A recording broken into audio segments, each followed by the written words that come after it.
Sanamji, hello. Welcome everyone. Took me a second to touch the right button. Sadam Infinite Stories, hello. Thank you for being here. Yes, I had a good Easter. Thank you. Thank you for joining the stream. Today we have a wonderful topic, a very important topic, probably one of the most important topics we had to talk about for quite a while. Forgiveness. Forgiveness. I mentioned a few times is the first step in the spiritual path. It should be the first step. If we don't forgive, we get trapped in mental games. And today we're going to explore how can we forgive? What are the steps? Step by step, we're going to go step by step. What are the things we have to do to forgive? To forgive. And it's going to be a long video. I say it beforehand, if anybody's just joining in, as forgiveness is not a light topic. I cannot just give a few pointers and that's it. It's actually such an important thing that it takes a big commitment. And it's probably going to be a long video, and it's going to be only the beginning of inner work to do. No, I'm just going to give some pointers, and hopefully everybody can take this on and work on that forgiveness by yourselves. So that's what I'm going to be focusing on, giving these pointers and exploring what are the challenges of each one of the steps and what does yoga bring to help us move along this path. But especially most important for me is to identify which step are we in so that we know in relationship to whatever issue we're having to deal with, where are we in the steps of forgiveness? So are we in the beginning? Are we in the middle? Are we confused about where we are? How can we identify where we are and how can we move forward? If we know the path, if we know the steps, it's going to be much easier to be able to do the work than if we are just hoping to forgive someone or forgive ourselves and we are lost in the process. So forgiveness, remember we were talking about mind games a few videos ago. Mind games are what is trapping us, and a lot of the mind games are linked to being judgmental and feeling guilty or feeling a victim. And out of this victim and guilt mentality comes the pride and the shame, and then there's the policeman and the jailer, and all those games that we play with the mind, they start from this concept that we are either feel that we are the victims of something that has happened to us and somebody is guilty, or we did something and we regret and then we are guilty. And so forgiveness is really one of the first step, really. If we don't deal with that, then everything else that we do is tainted by that feeling of shame or pride or whatever is connected to the mental game. So we're gonna go straight into that. Let me say first of all that this is gonna be mainly three steps that you can do in the mind. And by completing these 3 steps in the mind, then we get to the heart. And the good thing about this is that because it happens in the mind, we cannot just, it's not just like what happens in the heart is very difficult to control because the heart is not controllable, right? Mind likes to control, not the heart. So we cannot just say, look, feel compassion. This is difficult because the heart either feels compassion or it doesn't. And there is a number of things that we can do to empathize, but to just say, go, feel compassion, that's really hard. However, that's in the mind. The things that are that's in the heart. The things that are in the mind, those things we can control. We have the illusion that we can control a lot of things in our life. The only thing we can control in our life is our illusions. The illusions are what happens in the mind. Therefore, because there's 3 steps that we have to give in the mind, we can fake it to make it. So if we know these 3 steps, we start training ourselves. We can start training ourselves to give these steps and slowly faking it until we actually make it and we complete the 3 steps fully in the mind. And when the 3 steps are fully completed in the mind, you will know it because then you come into the heart and then there is a clear feeling that arises in the heart. And I'm going to explore all these different steps. So let me go straight away. I like to do a lot of drawings.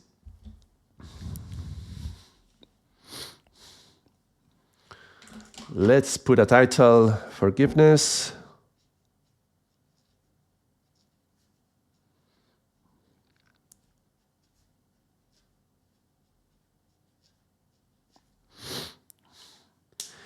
And let me already introduce the 3 steps.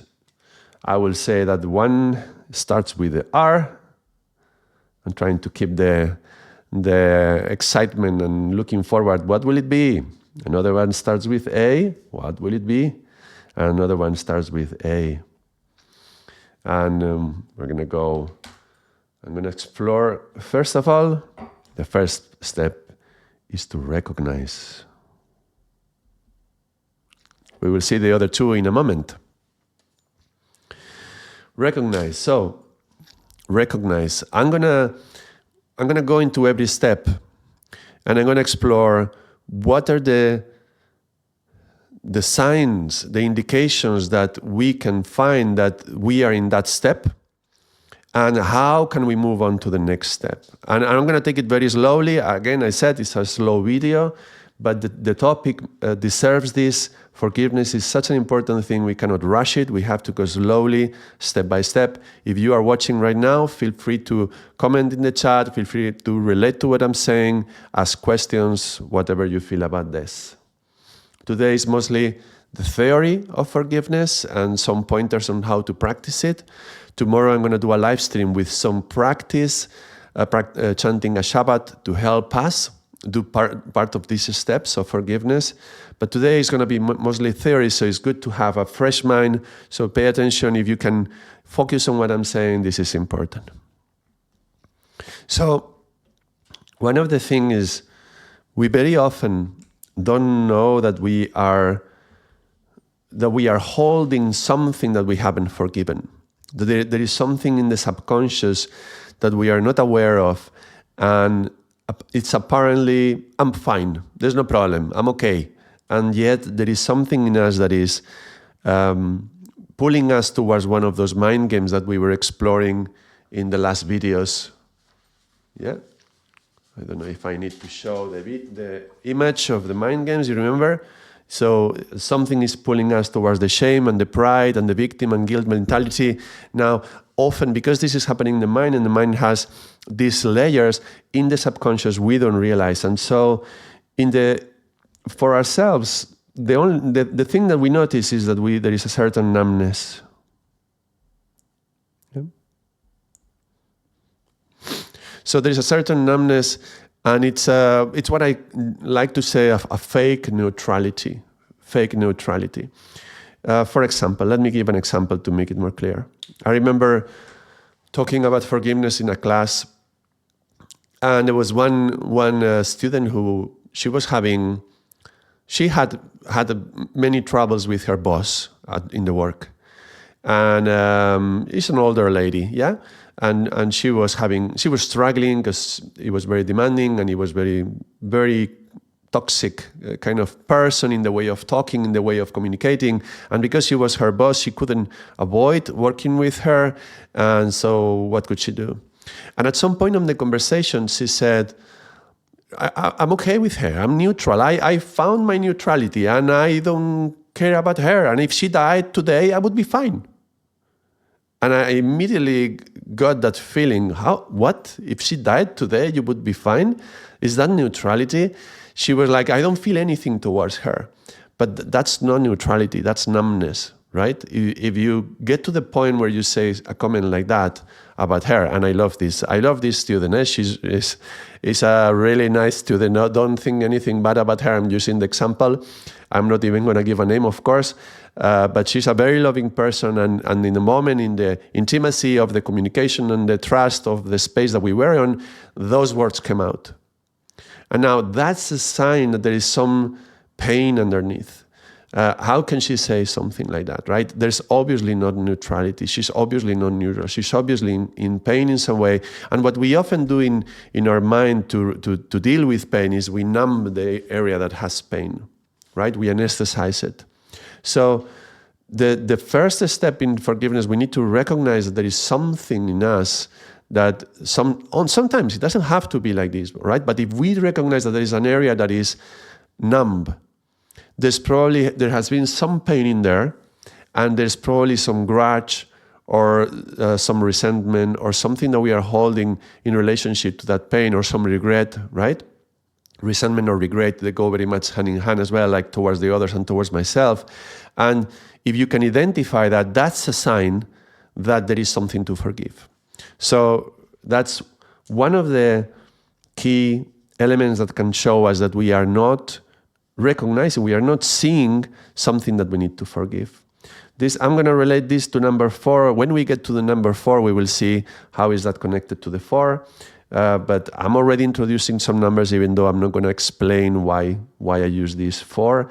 Let's just say that there is some pain and we numb ourselves. Now, it may not be numbness. It may be a different sign. The other sign that is very, very strong is, well, the most obvious sign is anger. And it can be active and reactive. Yeah, when we say active anger, it's generally reactive. Yeah.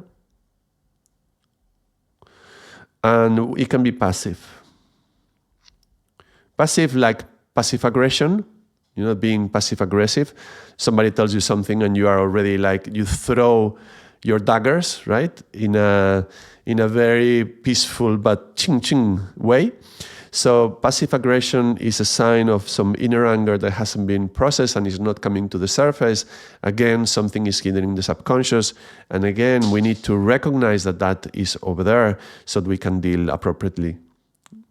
That would be related to number 3. If you want to check numbers with chakras, you can see it. 4 numbers in the heart, 3 anger in the navel. That's the chakra of the fire. Yeah.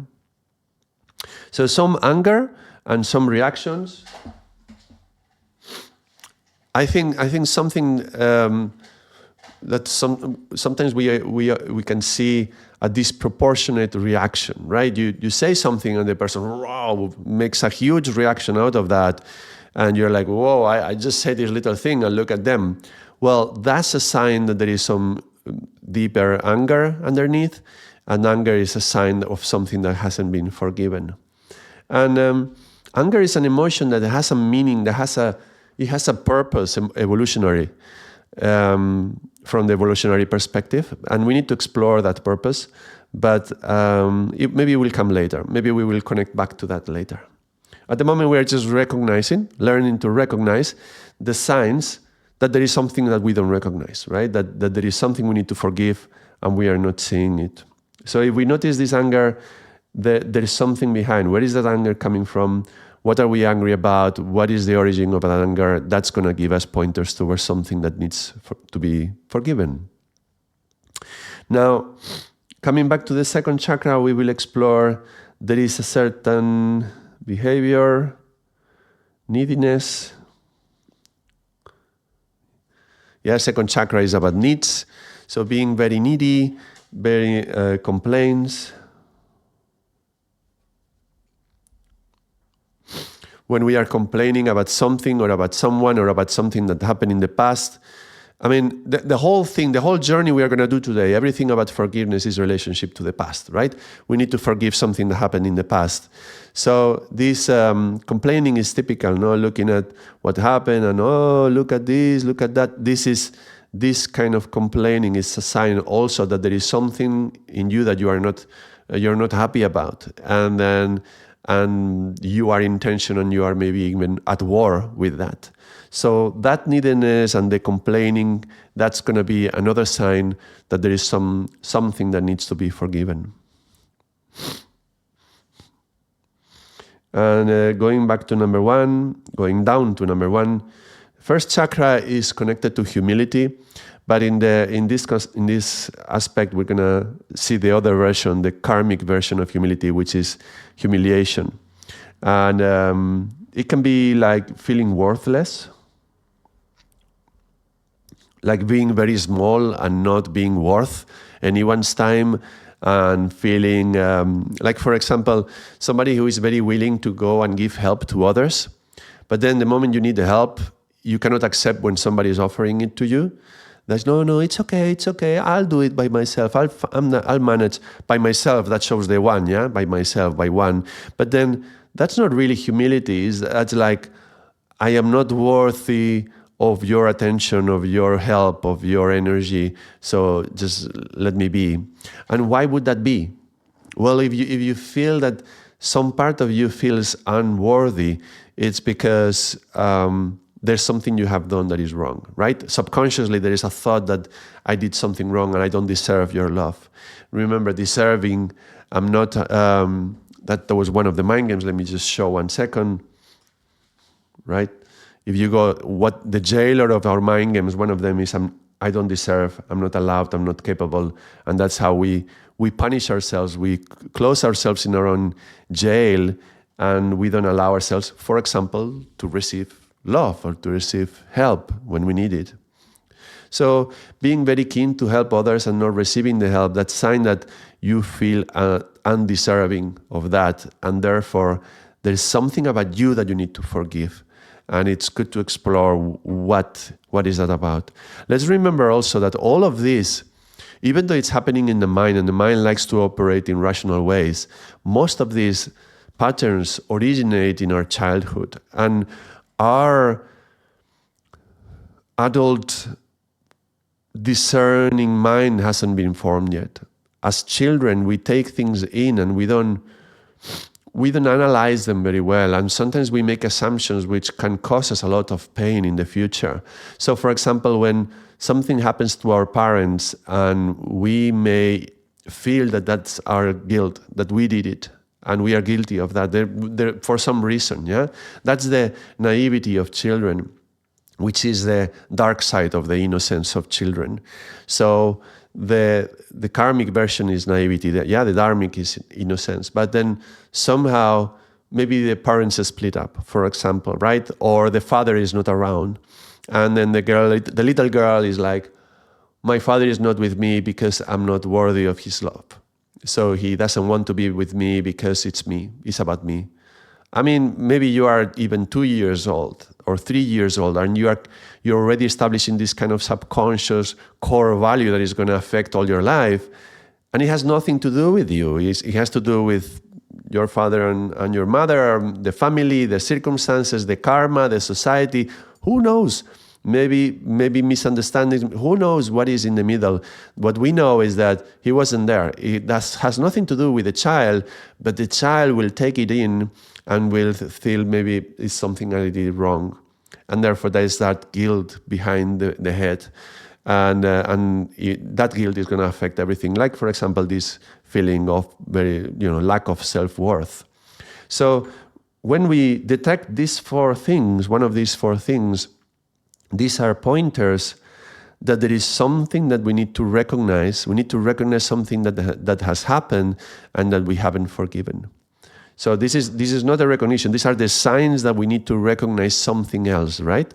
So when we detect this is when we need to stop and make an inner journey of reflection towards the source of these things.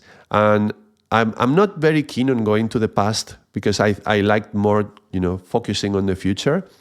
But sometimes we need to explore what happened in the past to identify the issues that are sabotaging us so that we can move on, right? So this is one of the circumstances when we are noticing this numbness, let's say, and then it's not allowing us to feel loved and to love others, and we are closed in our hearts.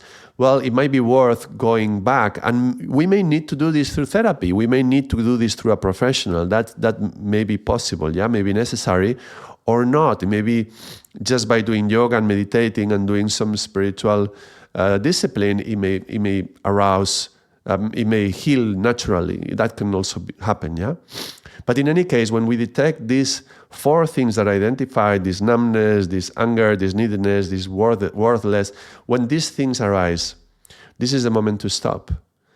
Take consciousness. Where is this originating? Where is this coming from?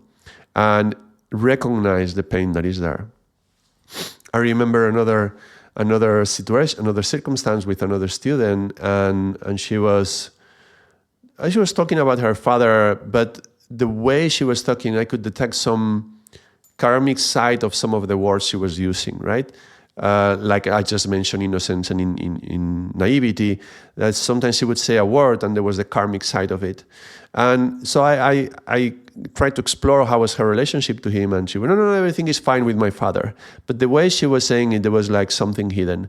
And it took over an hour and a half of talking an hour and a half of talking for her to realize that she was not forgiving her father for something that had happened many years ago. And it's not that she wasn't aware that thing had happened. She was aware of it, but she was like dismissing it, like, well, that thing happened and that's it. I'm not thinking about that anymore. But somehow in the subconscious that was affecting her, and she was not capable of forgiving him. So if we want to forgive, the first step, we need to recognize that there is that pain hidden, and we need to deal with that. Excuse me, I'm with a little bit of a flu today, but so my nose is a little bit runny. But yeah, let's carry on. I may not be super focused. My brain is not 100%, but I will do my best. Okay, so these are the things that we need to recognize. These are the signs that are telling us that we need to recognize what happened. Recognize what happened means, okay, explore what happened and what was the role and the responsibility of everybody involved. So if it was, let's say you did something wrong, you feel that you did something wrong to somebody. That's how you feel, right? So what was the role that the other person had? What was your role in whatever happened?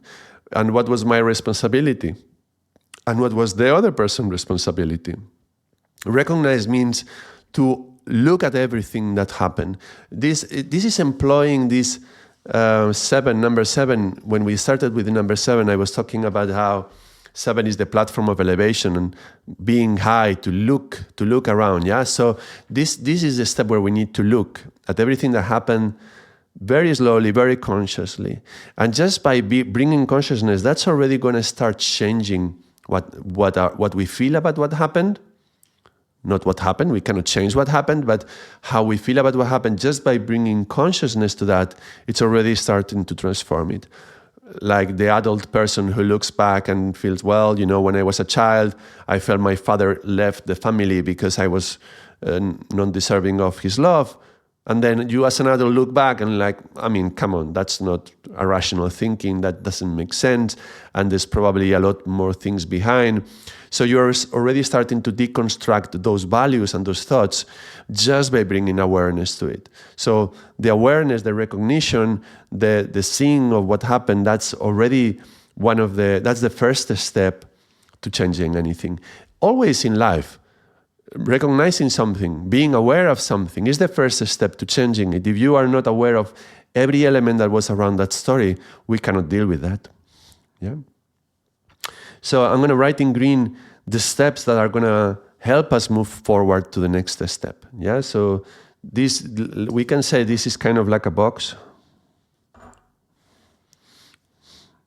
And as long as we live within, we allow these things to play on, we are trapped within this box. This is our jail, yeah? But there is an alternative. We can, first of all, step on the platform, yeah?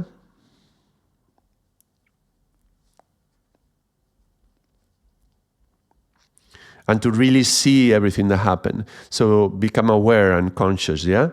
And particularly of what was our involvement and the other person's involvement, yeah? Ours and the other. The involvement, the responsibility, yeah? That means also not shifting blame, all right? So this brings us to responsibility.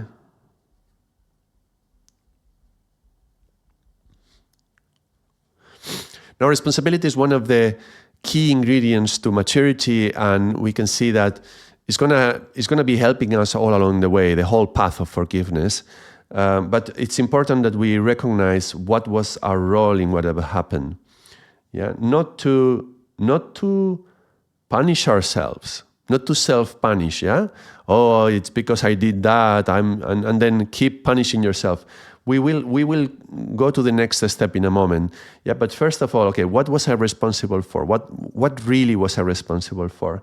But also don't shift blame. If you shift blame, you're going back here. Shifting blame goes back here, yeah?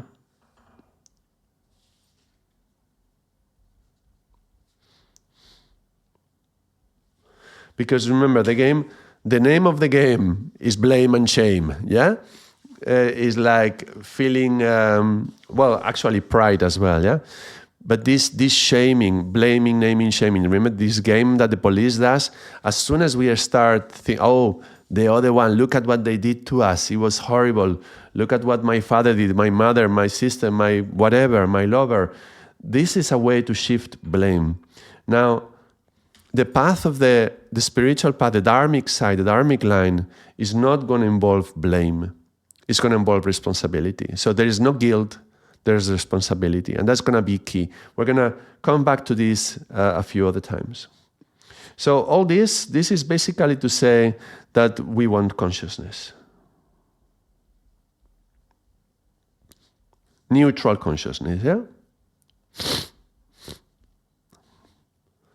That requires to stop, to breathe, and especially to slow down. We tend to move very quickly in our minds, and mind is faster than God. That's one of the things that we sometimes say. So we have a thought, and then and feeding from the subconscious, there's all these other thoughts that come really, really, really quick.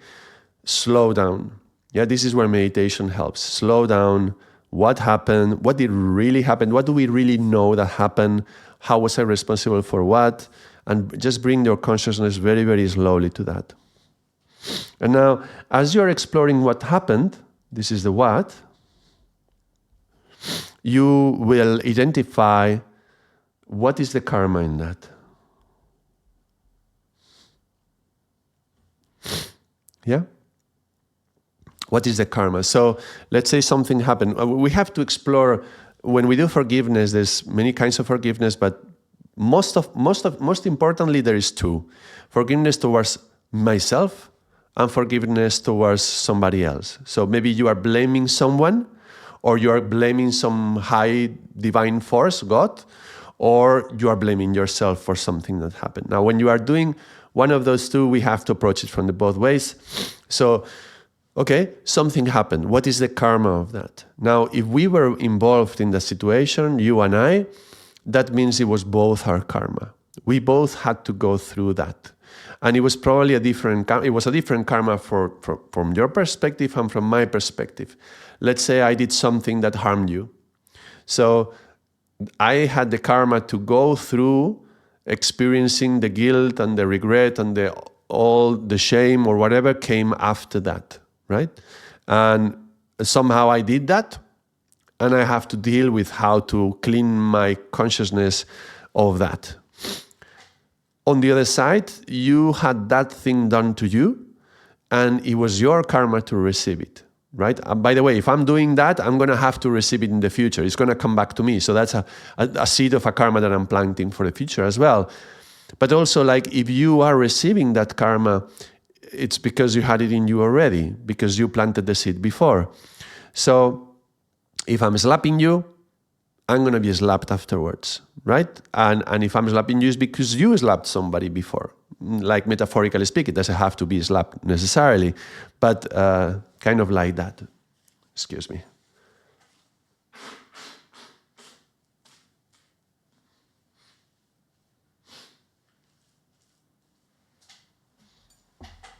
Okay, there's going to be a few tissues today.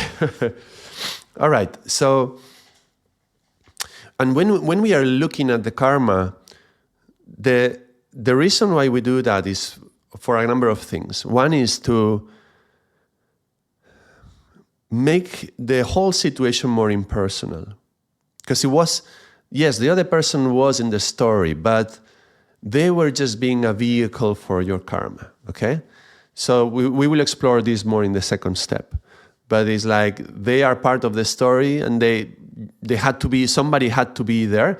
If I'm slapping someone, then there has to be a someone to be slapped. If I'm being slapped, somebody has to give me the slap, right? So That has to happen, and therefore there has to be a person there, and so we are part of the same story, and there's this karma. But the karma, it's always bringing a lesson. What do I have to learn with that? What do I have to learn so that I don't have to repeat the karma?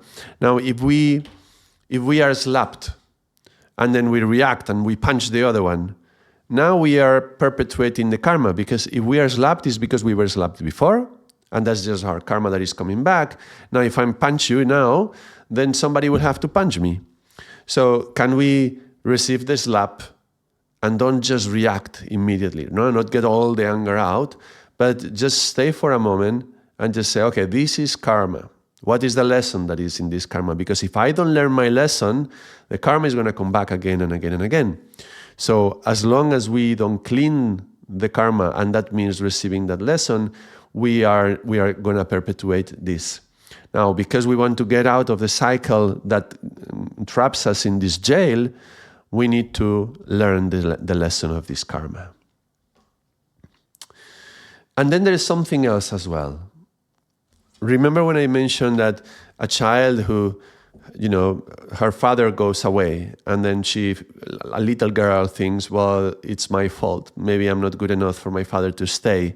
Now, that kind of, in that moment, the moment that this thought enters her consciousness, her subconscious really, by the way, that's karma, right?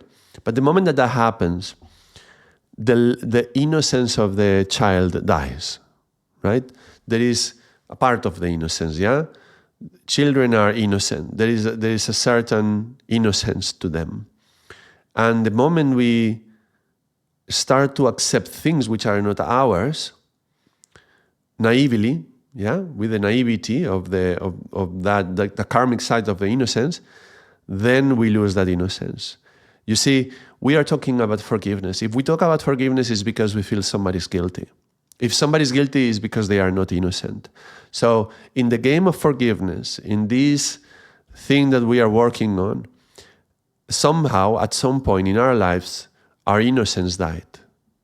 Right? So we have to deal with the death of that innocence.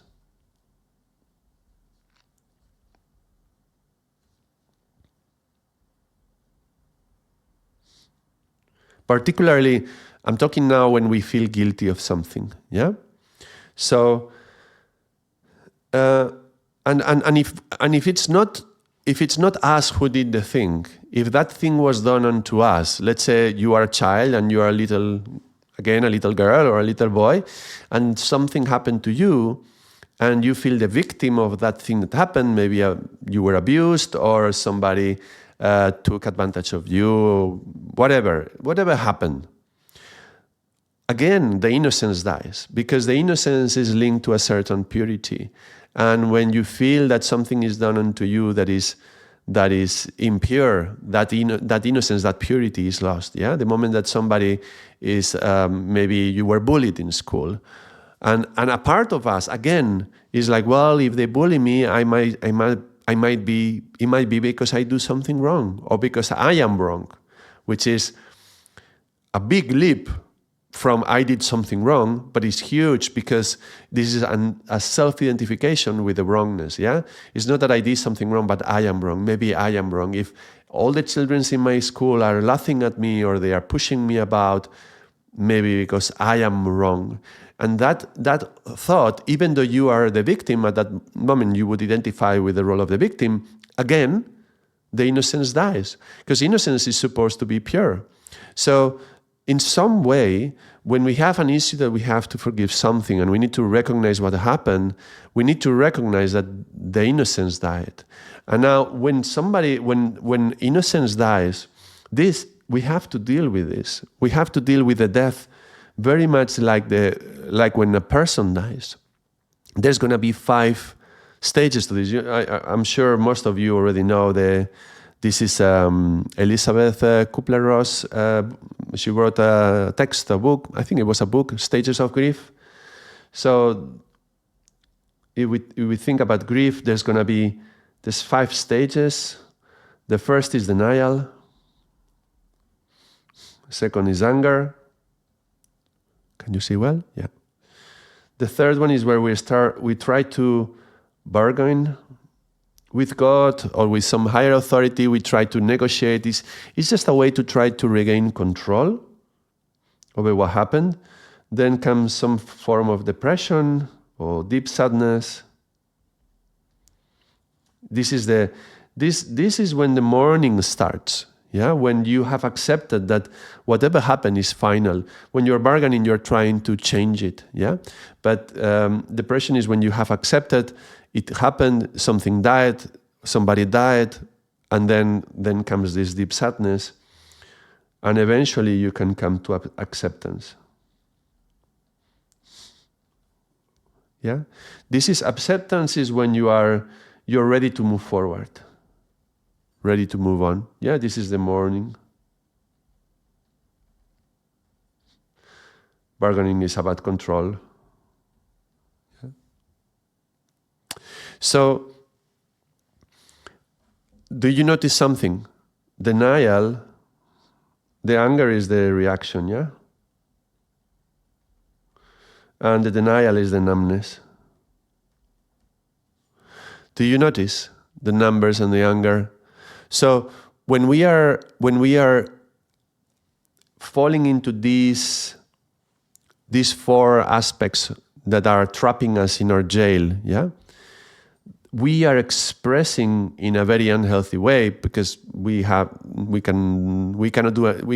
know what to do with the anger, so we are expressing this the anger for something that, look, it's just like something has died. So, for example, if you are bullied, let me take that example onward, then you can become like a bully yourself. You can react and become a bully and start fighting against others and become quite aggressive yourself. You can become passive-aggressive. You can just pretend that everything is fine, but within you're burning. Or you can just numb yourself and let it happen to you. You can feel worthless. You see how these four things can happen very, very easily? And they are showing that we are in this process of grief of whatever happened. Yeah, and they are often a reflection, if you are bullied in school and you're starting to feel like that. Because generally bullying, for example, let me take bullying, for example, that bullies detect who are the children who are going to be bullied. How can they smell that? Because that child already has within these aspects. So it's not that they develop this because of the bullying. They already have this in some way. So we need to find what is behind that, no? What that made us the prey, let's say, that made us the target of the bullying. So realizing that some innocence died, and this was very subconscious and very early age, probably before 7 years old, and that thing happened, and now we starting to recognize it, and then recognize the different stages that we have to go through, feeling that part of us has died. Now, if we allow this process, recognizing everything and seeing our responsibility and being cautious and being neutral, slowing down and learning the lesson in the karma, if we can do all these things, yeah? I'm giving a lot of clues, a lot of different things that we can put together, yeah? This little box, yeah? This thing.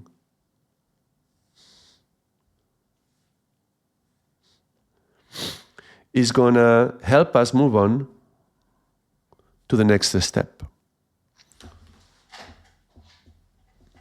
Now, what's the name of the next step?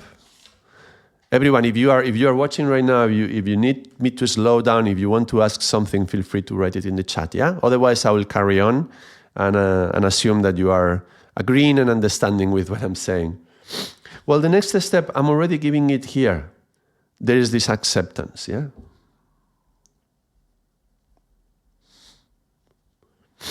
But it's not like we get to this step when we accept. No, this step is all about accepting what happened. Yeah, this is what happened. This is how to accept whatever happened. And let's identify the signs that we are not accepting what happened, and then we will explore what can we do to actually accept what happened.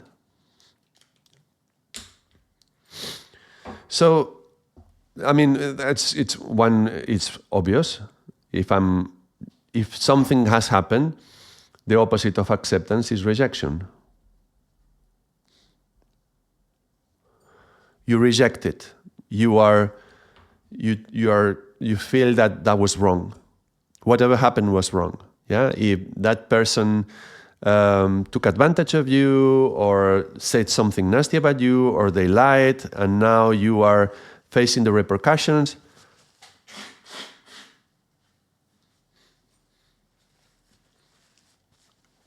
Let's say your best friend betrays you, right? And they say something bad about you to others, and then now you reject that. You feel that was wrong. Why did they do that? And you feel the victim, yeah? So this rejection or negation, negating that ever happened, this is going to take us back here, yeah? Because when we are rejecting something, where we are negating something, in a way is like not being able to look at it. I don't like it. I reject whatever happened. I negate whatever happened. More negation than rejection, and it's gonna bring us back to the anger, bring us back to the numbness and the neediness and the worthless. Yeah. So when these things that I'm gonna be writing here in red, they are the signs that we are not ready to move on to the next step, right? And we may need to go back, and we may need to do this many times, like recognize and accept. Recognize and accept, recognize, accept, and a little bit of the next. We will see the next one, yeah? Saddam John, hello, welcome to the stream. We're talking about forgiveness today. So we may need to do these steps many times, and these are the signs that are telling us whether we are ready to advance or not, whether we are really advancing or not, or we are, fake it to make it, right? Are we just faking it, or are we starting to make it? Now, the rejection, particularly the rejection, but also the negation, that's a way of fighting. And remember, when we are fighting, it's always good to say, well, let me fight for something rather than fighting against something. So if I find myself fighting against God because he allowed this to happen, or against that person who did that to me, my best friend who betrayed me, or the children in school who were bullying me, whatever. If you just take it like that and you fight against that and you reject that it happened, and why did it have to happen? Why did it have to happen to me? If you take that position, fighting against that, then you are just perpetuating the path. That's not accepting, right? I'm identifying now what kind of attitude is not accepting what happened. Very, very clear. One that it reflects this is the blaming, the shaming,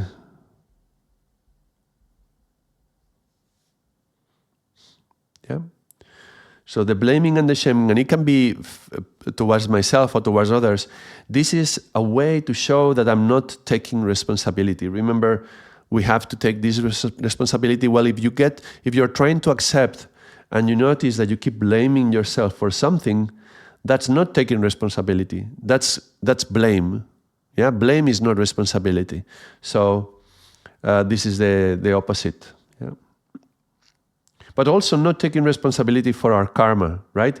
If I'm shifting blame, right? If I'm saying, well, it was the other one who did this to me. Well, it was your karma to receive that. So if we don't accept the karma, that's, again, yeah, not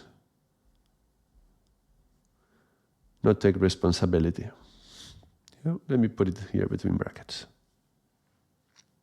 So this is, in a way, this is like saying we did our worst, the worst that we could do, or the other one did their worst. Yeah, so seeing things like it is the worst that could happen.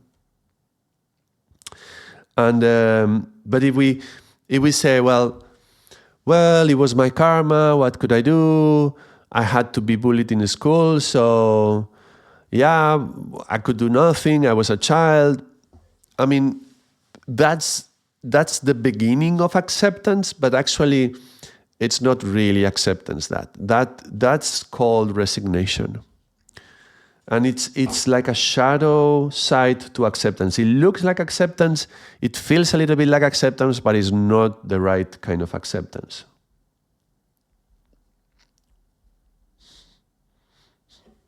These are signs that it's not the right kind of acceptance, resignation. So when we are gonna be ready to move to the next step, check that the acceptance that you are doing on whatever happened, that's a true acceptance, not really resignation.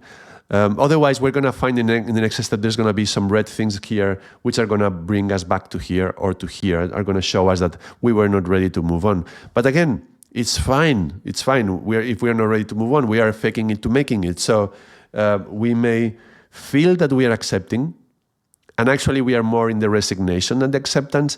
But as we get to the next step, we will realize that, and we will notice that we have to go back, maybe even to the beginning. There's something we haven't really recognized, we haven't seen. So yeah, these are the steps. These are the signs that we are not accepting.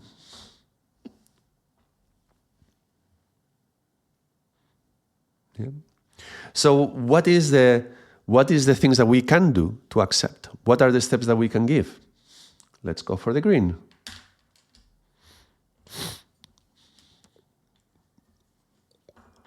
Well, let's take responsibility. We're talking about not taking responsibility. If we do take responsibility, what brings us forward is, first of all, it happened. It happened, simply. We cannot change that. Whatever happened that we are trying to forgive, it's impossible to go back.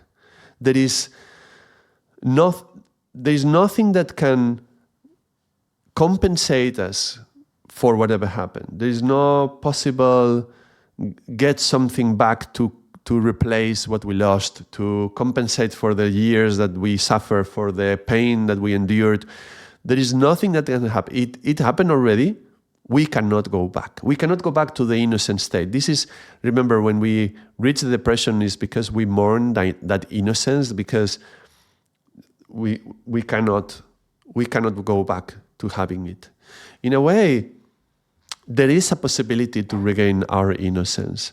But before we can do that, we have to accept that we lost it. So it is by going through the whole process of forgiveness and fully reaching the end, then we will, having forgiven everything that we felt was wrong, then we will regain the innocence. But pretending that that didn't happen, that's not going to help. So it happened. It's in the past. We cannot change it. We can only change how we feel about that. Yeah. So this is one of the first things about moving on, about taking responsibility for what happened. Okay, let's move on. Yeah. And another one, this is a tough one. Nothing is right or wrong.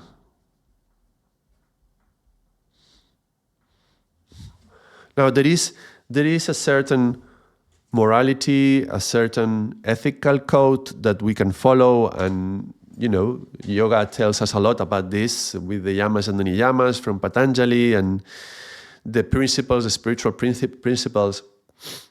But in a way, for example, if you slap someone, if I slap someone,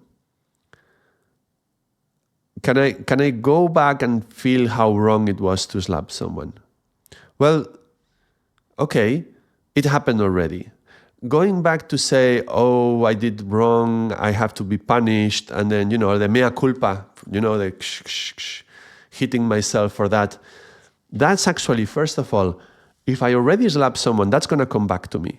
That karma is going to come back to me. Second of all, by punishing myself, we are generating even more karma. Yeah, that doesn't clean us of our karma. That's actually going against us. That's going to create even more karma, self-punishment, right? And third of all, if I slap someone, that person had the karma to be slapped as well. So can we say it was wrong? I'm not saying it was right. There is no right, there is no wrong. There is everything is just as it is. Things are just as they are. And I'm not saying that there is no ethical kind of behavior that we could have. Of course there are ethics. Of course there's morality.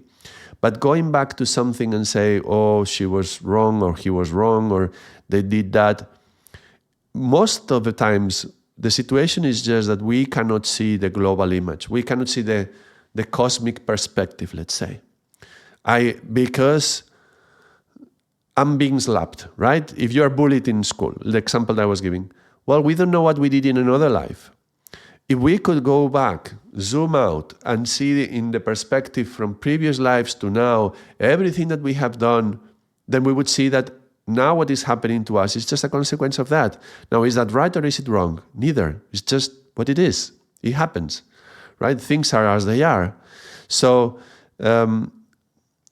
going into right and wrong makes us go into the position of the judge, and is going to just going into this mentality that somebody has to be put in prison and there has to be a punishment and there has to be a jailer and the police. That triggers all these games. Yeah, nothing is right or wrong. Thinking makes it so. Yeah, that's one of the sayings we use in yoga often.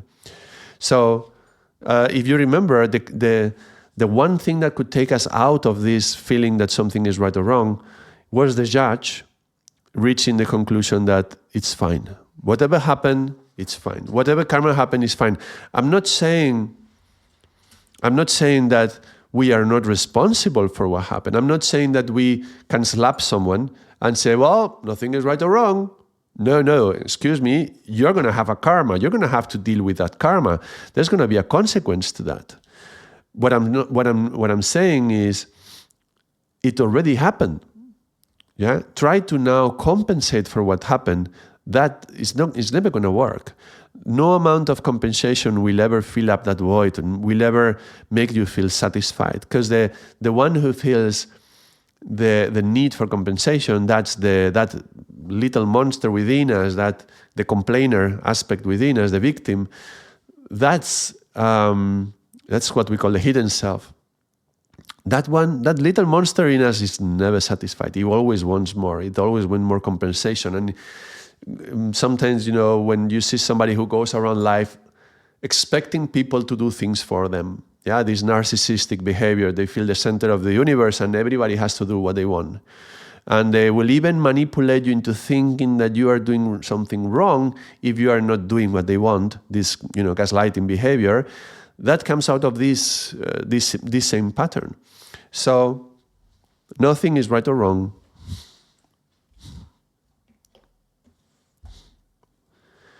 There was a karma, and we need to receive the lesson. Yeah? Because if we just say nothing is right or wrong and we accept the karma that happened, hold on, the karma often has a lesson.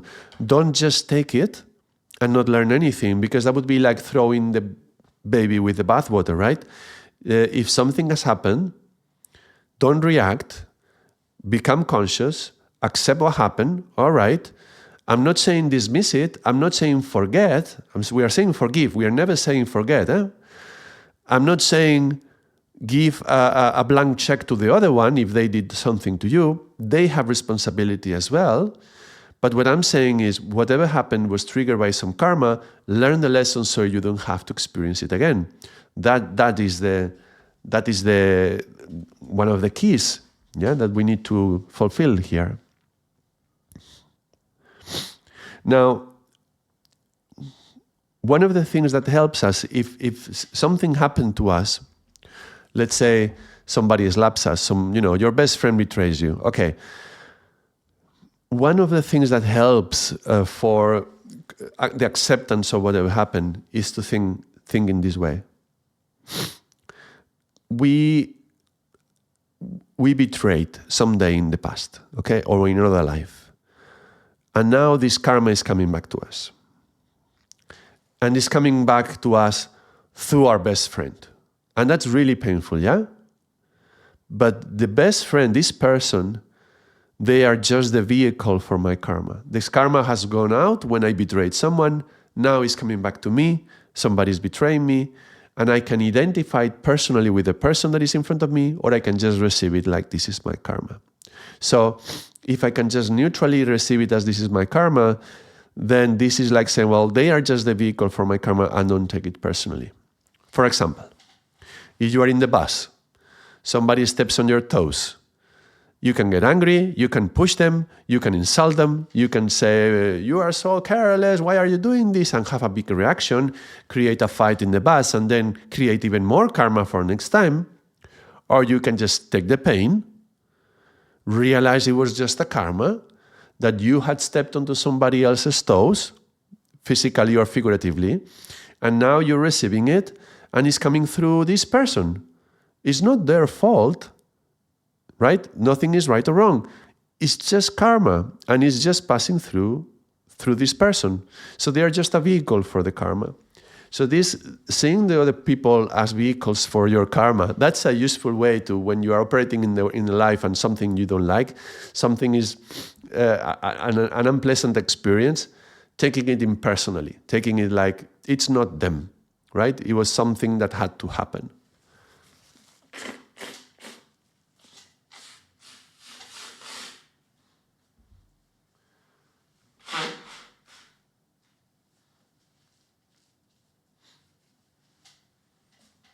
Excuse me. All right. So, impersonally, yeah? Impersonalize. Can we do it like this? Impersonalize the experience. It's not them. They are just a vehicle for your karma. And then come to it happened. They stepped on your toes. Nothing is right or wrong. There is something to learn. What I need to learn now is not to react. Somebody steps on my toes. It's not them. I'm the vehicle for their karma. And the judge can just say, it's fine. It's fine. Yeah. It happened. Can you see how this is starting the acceptance? This is beginning to be acceptance. John says, can you have good karma? Sure. You can, I'm saying you can slap somebody will slap you, but in the same way, you can give a hug to someone gives a hug to you. You can give a helping hand to somebody who needs it, and somebody will give a helping hand to you. You can be kind to others, and others will be kind to you. It's like you're attracting that by creating it yourself. But generally, we don't feel that we need to forgive somebody for giving you a hug, right? Forgiveness is generally associated to something negative. That's why when I talk about karma today, I talk mostly in the context of negative karma. But indeed, you're right, we can have good karma. The thing is, when you get to the neutrality, when we are saying impersonalize this and say it's fine and find the neutrality in the consciousness, right? This is not to create karma, because the objective in yoga is to liberate ourselves from karma, good and bad, all of it. So to be liberated. Liberated means liberated from the karma. So the liberation happens through neutrality, not through positivity.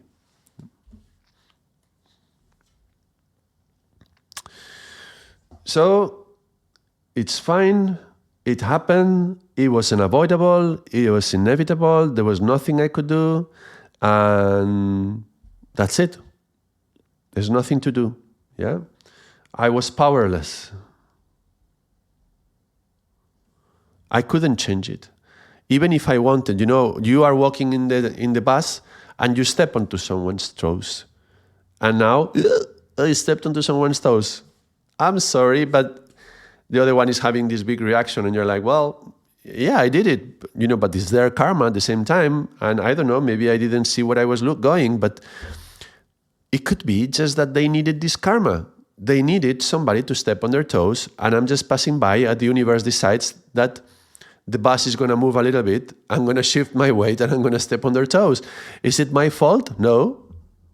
Is it my responsibility? Yes. I stepped on their toes. You see? So it's not about fault. It's not about blame. It's not about shame. But it's about responsibility. I step on their toes. I'm going to apologize. I'm going to see if I can do something to ease their suffering, whatever. And then I'm going to move on.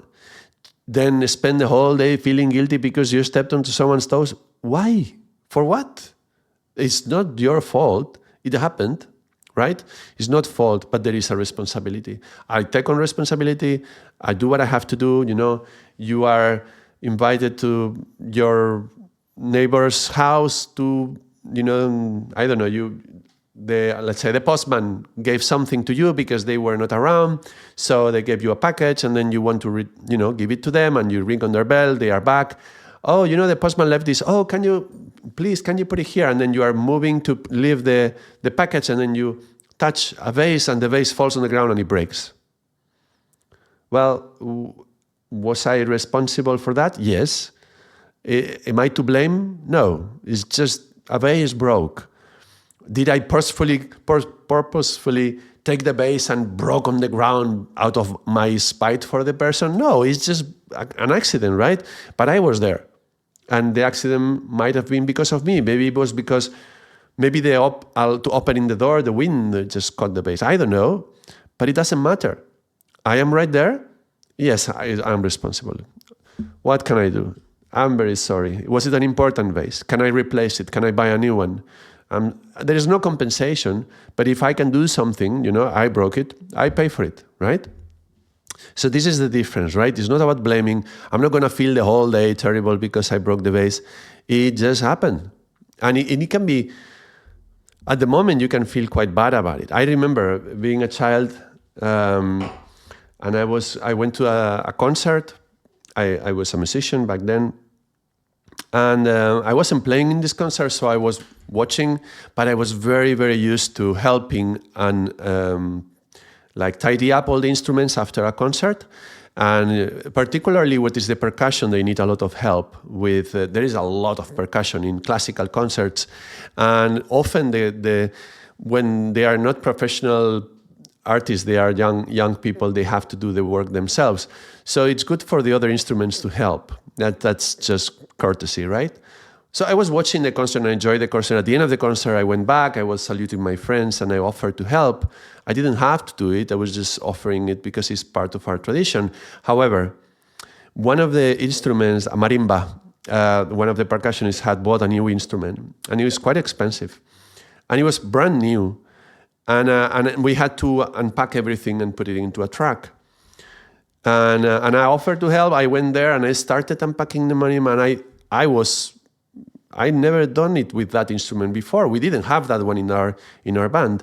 So when I was starting to do it, I actually broke a piece. So I was pulling it, and I broke a little piece that was a wooden part that was somehow very important in the balance for the keys. I don't know what was the piece about, and I felt terrible about it.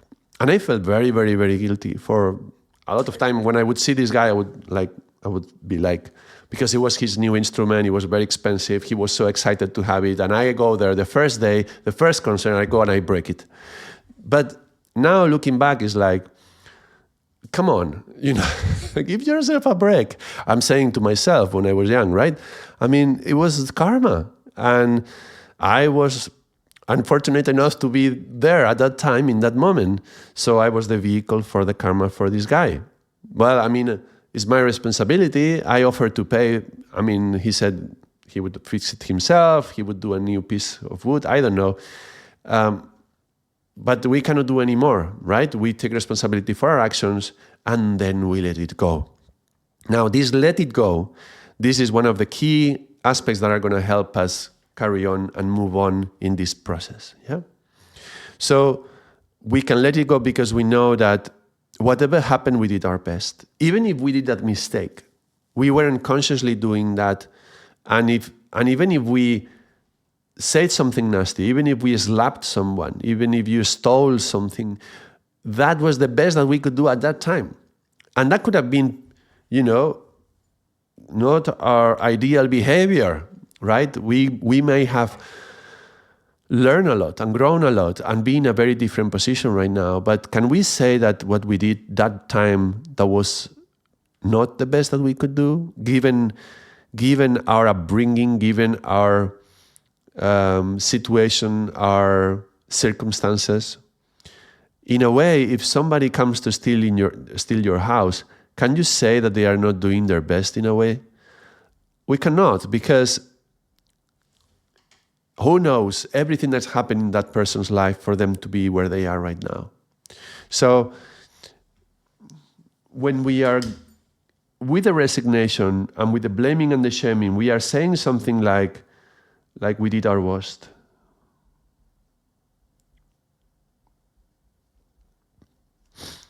When we are in acceptance and when we are powerless, when we feel the powerless, but in a healthy way, like it's not in my hand to break that vase, right?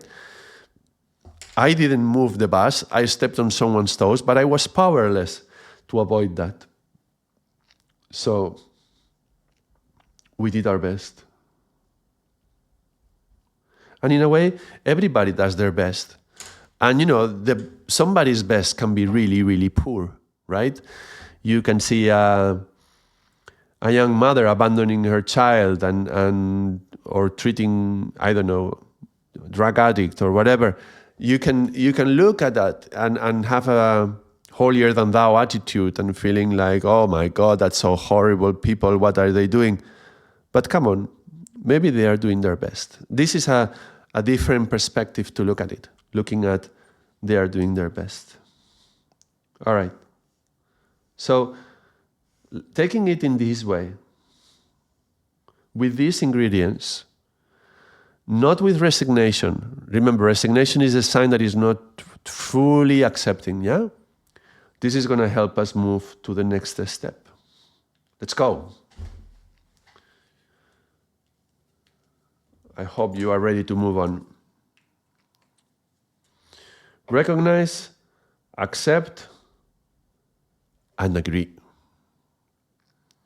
Well, you may recognize now that actually I wrote that here in this, you see, in the mind, when we were talking about mind games, I said forgiveness and recognize, accept, and agree, and they would be very much connected. I mentioned it, but here is where we are going slowly, little by little. Well, even after kind of accepting, we may not be fully accepting this resignation and so on. When we get to the agreement, we may notice some things. One is that we are still angry or ashamed, or we are still blaming others. If this is still happening, this is a sign like the others. This is a sign that we are still rejecting something, or even that we have to go back here. There is something we are not recognizing of the whole image. There's something we are not fully seeing or recognizing or fully accepting. And it is fine. Again, it's fine, right? It's good to be kind to ourselves, to forgive us for not being able to fully forgive that person or ourselves, whatever happened, yeah? So to allow ourselves to go slowly through the process and not blame ourselves for not being too fast or for still feeling angry, and it's okay. And it's fine. And everybody's different, and everybody takes more time in one or another. Sometimes some people are really difficult to recognize, but when they recognize the issue, they are quite quick to accept and agree. And some others, they can go to acceptance really quickly, but agreeing is really hard. I will go into agreeing in a moment, yeah? But everybody is different.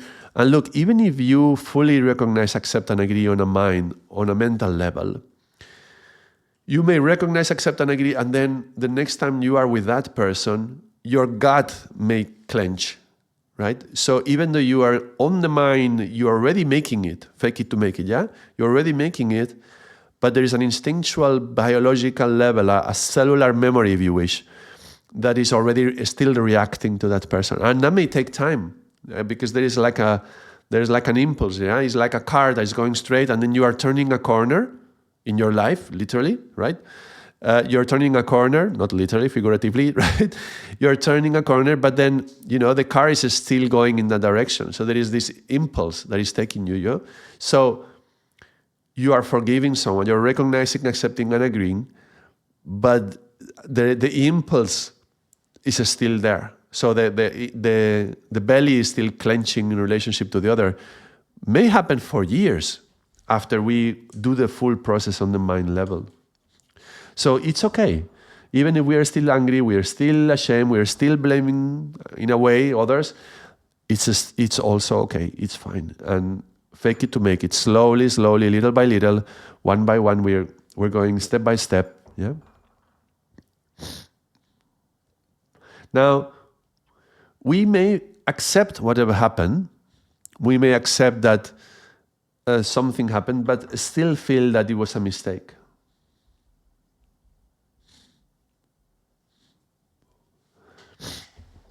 Now, if you are in this, if you are feeling that it was a mistake, like you broke the vase, yeah, you step into someone's toes. Well, feeling it's a mistake is imagining that you had the power to do it in a different way, and not accepting that that had to happen. So in a way, that's a sign also that you are not accepting that you are powerless in that situation, and you feel that you are wrong. Yeah, there's some mistake or there's something wrong. And if you still feel like that, you're going to still feel that you need to be punished, and therefore you're going to be, going back to the whole loop, feeling there's some mistake here. It's like saying, okay,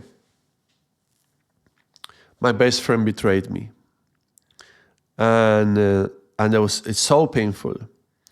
But okay, now I recognize that it was my karma. I had to go through that experience. I had to learn something. Actually, now I feel I'm in a better position myself, more mature.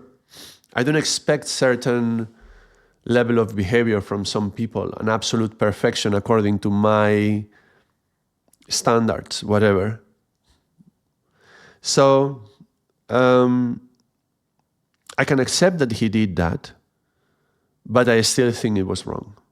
And I still think that they are guilty for doing that. I can accept that it happened. Okay, yeah, okay, fine. They betrayed me. I accept it.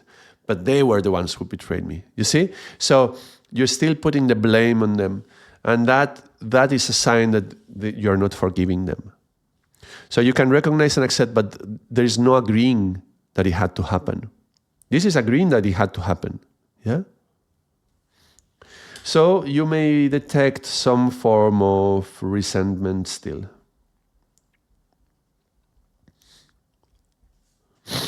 A grudge, yeah?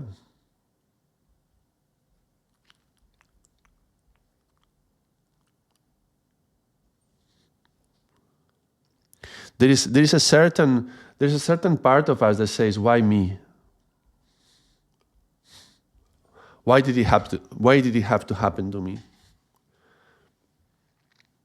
I was just noticing grudge, it sounds so guru. It sounds like guru, yeah? How can we go from grudge to guru? Yeah, this could be the path of acceptance, yeah? Now, resentment, this is another good sign that we are, to recognize that we need to forgive something. When we are keeping tabs, I think it's called, like we keep a list of everything that somebody does wrong, and maybe we don't say it, but we are keeping it, and then someday these records will be public, right? We are very friendly, but then one day if we have an argument, I'm going to throw it in your face. So that kind of attitude, keeping track of it, that means you haven't forgiven the other. So forgiving means breaking the tap in a way. But it doesn't mean giving them a blank check. It doesn't mean that now they can do anything but they want. Remember, right and wrong, good and bad. And I'll just take it because it's my karma, and I'll just forgive them and forget. No, it's not forget, it's memory. Memory is important, remembrance, yeah? We need to remember. And however, we need to remember so that it doesn't happen to us again. So it's, how can I put it? Sorry, I lost the track for a moment.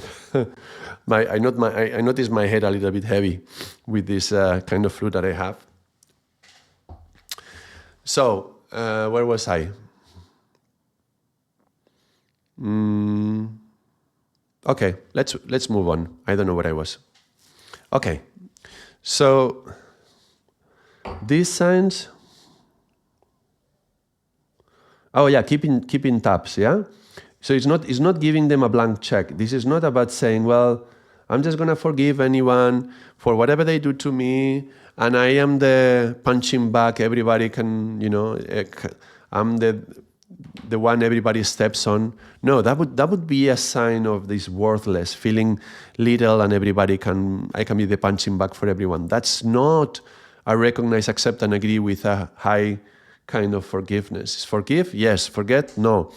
Everybody is guilty? No. Everybody responsible? Yes. We have responsibility and we have to deal with that. All right. I think that's pretty clear. I think I'm already repeating myself, so I will stop that. Excuse me again.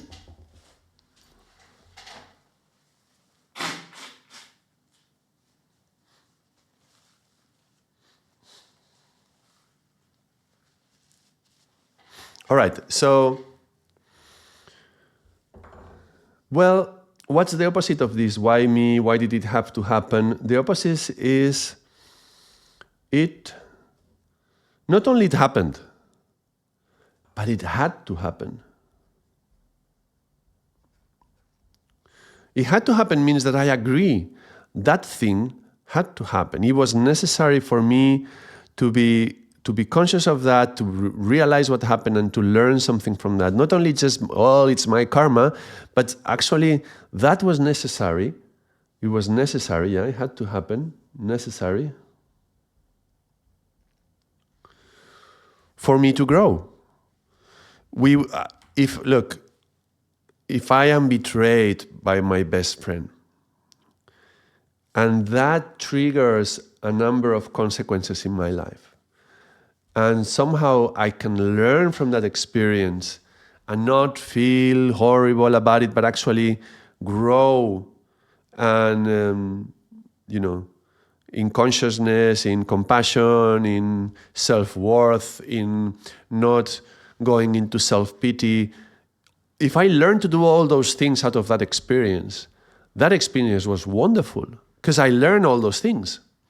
So when you are coming to the agree, is like everything that's happening in our lives have brought us to this point.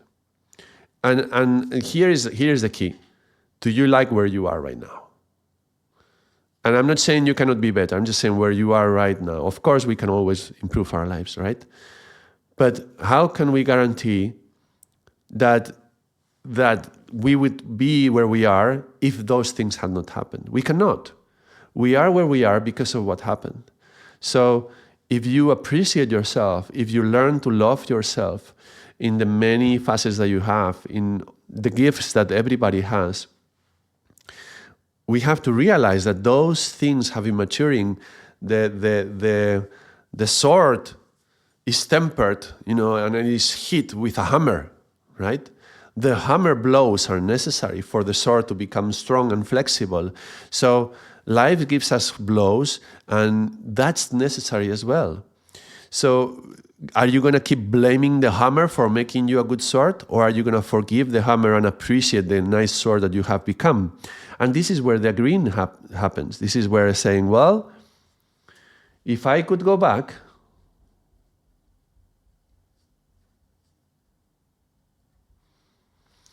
I would not change anything.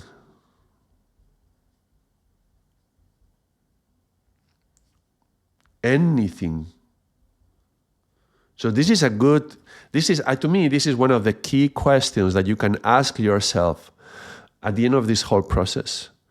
Ask yourself, if I could go back to that situation in the childhood, to that situation with your best friend, with the bullying, with the whatever you did to somebody, if you could go back and magically something away, would you do it?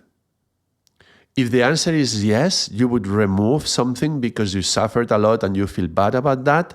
If the answer is yes, you would remove something, you are not agreeing.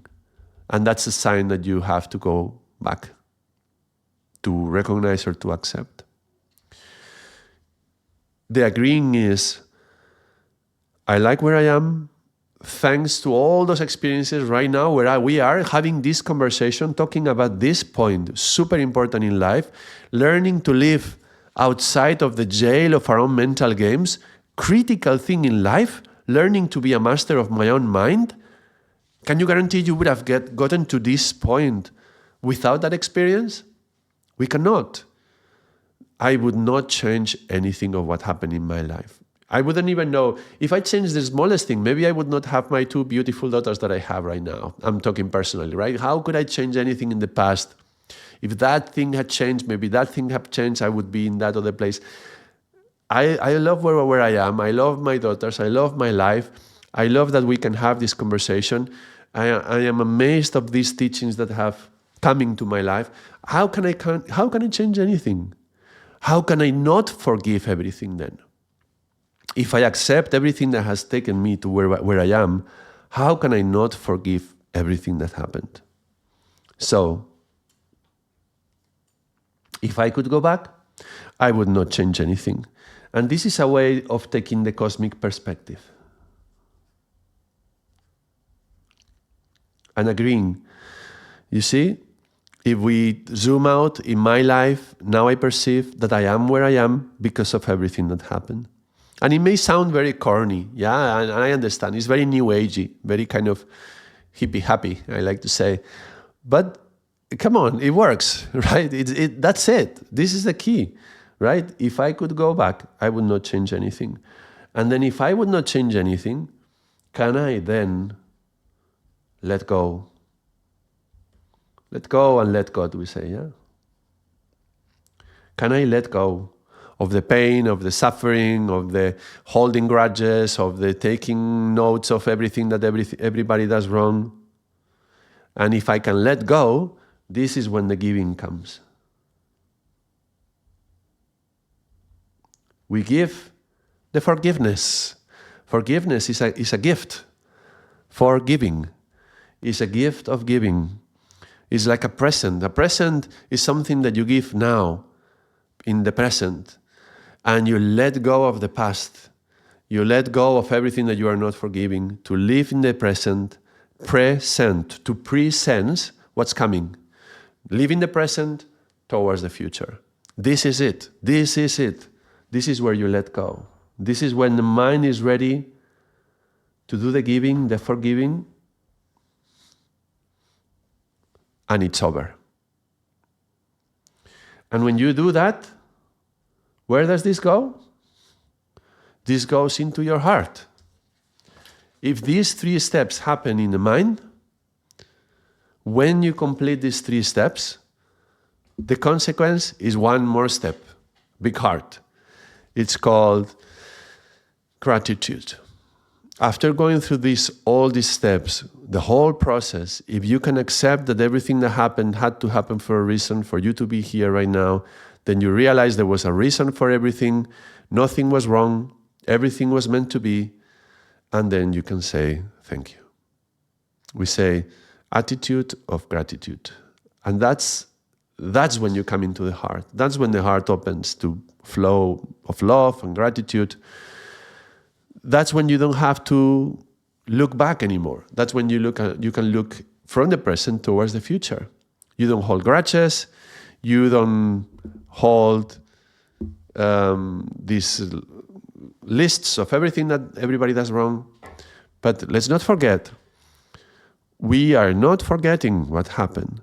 If somebody is doing something to us, I did a video before we went on holidays for Easter on the cooperation or competition. I think that's really, really good video. I mean, it's really important topic, let's say, and I would recommend everybody to watch it. I will talk a little bit more about this maybe tomorrow when we go into some practical aspects of forgiving. But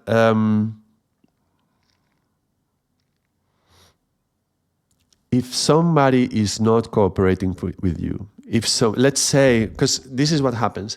Sometimes you have to have a constant contact with somebody that you feel this pain with, that you feel you haven't forgiven. I myself, I know all the theory, right? That doesn't mean that I do it perfectly. I forgive myself for not being perfect. That's an important aspect as well. But the thing is, you may be forced because of life to be in constant contact with somebody that you are still not forgiving. Now, you may not be able to do anything with them. However, this game of the prisoner's dilemma, we were talking in the other video, you have to choose whether you cooperate or not, or you compete with the other one.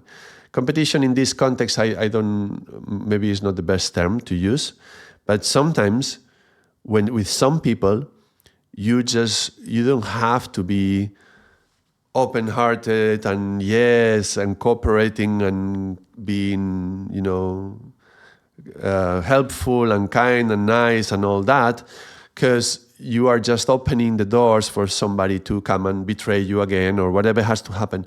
Maybe you have to continually have contact with that person, but you have to remember the past. Remember how much can you open yourself to the interaction with the other person and how much you have to stay closed, even if you forgive for whatever happened and you may let it go, right? So you may let it go, but still, I'm not going to expose myself to the same situation where I'm going to be harmed in some particular way.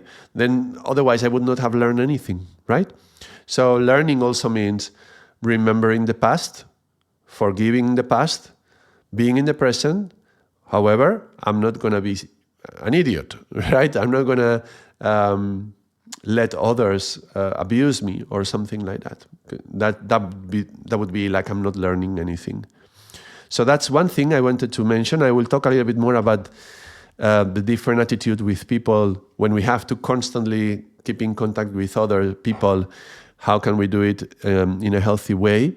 We will explore tomorrow also with particularly this powerless aspect. There is a beautiful Shabad that we can chant from Guru Nanak on this aspect that is going to help us in the process of recognize, accept, and agree. It's something we can chant 11 times every day. And to me, it helped a lot, especially many years ago when I did it very consciously for a while to forgive something. So I find that really, really useful in the process. We will do that tomorrow. One more thing as well is when you get to a certain point of this forgiveness, then you can also give yourself a vaccine, right? Because when you're going to be with new people in new situations, at some point something is going to happen, and you may feel that your old self will say, "Why are you doing this to me? This is wrong," and you're going to be reacting and you're going to be fighting and create more karma. Or having learned what we talked, you can go with a predisposition to forgive. It's called pre-forgiveness. So as you come into a new situation, new context, new person, a new aspect, you come with the person and be ready to have to forgive whatever has to happen. You and the other, and the circumstances, yeah? So by going with this pre-forgiveness, it opens you up to more possibilities or opportunities to grow together, right? And also at the same time, not create this amount of expectations that they are going to fall and they're going to throw it on you and blame you for not going up to my expectations. Well, prepare for the worst, but expect the best, yeah? And if the worst comes, I'm ready to forgive. So that's the prepare for the worst, yeah? This playing with the game of best, worst and good and bad and right and wrong, yeah? But that's it. A few last thoughts. The last few keys that we should take with us. Take responsibility for our experience. Take responsibility for our role in whatever happened in our experience, and take responsibility for what we can do to go through this whole process and to clean the karma and to learn what we have to learn. At the same time, we all make mistakes. Don't put too much pressure to be perfect, and accept that we can do mistakes because we know now how to forgive. So we can also learn to forgive ourselves from making mistakes. Nothing is right or wrong, right? It's fine. Everything is fine. And no amount of compensation is going to cover for whatever happened in the past. The only thing we can healthily do, the only dharmic attitude, is to let it go. And the best letting go is the forgiveness. Let's choose forgiveness. We have one life. in this life that we are conscious. Right now we have the teachings. We don't know in next life if we will receive them or not. Let's take the opportunity and let's say the buck stops here. Whatever family karmas, whatever ancestral pain and suffering, whatever is in my family line, in my society, I am not willing to pass this on to my children. I don't want to pass this on to the next generations. The buck stops here. I choose to forgive. I don't want to continue, keep track of all that. That's my last thought for the video. Thank you very much. Thank you, Infinite Stories, and Le Hafaker, and John Dapp, and everybody who was watching. Thank you for everybody who watches this video recorded as well. If you have gotten here and you didn't subscribe or you didn't like the video, please do so. It will help the channel. Share it with others. This topic of forgiveness is critical. Share it with anybody who may benefit from that. Tomorrow we will do a practice session, a live streaming. You know, in the videos, I don't often say it, but in the channel, if you go to the channel, there is different tabs. One is videos, another one is live streams. And not all the live streams I have converted to videos. Many of them I didn't. So if you want to see a past live stream, you cannot connect tomorrow, but you want to watch it, go to the live streams, and then you will find it there. And tomorrow we will be chanting a beautiful Shabbat from Guru Nanak. Until tomorrow, Sat Nam.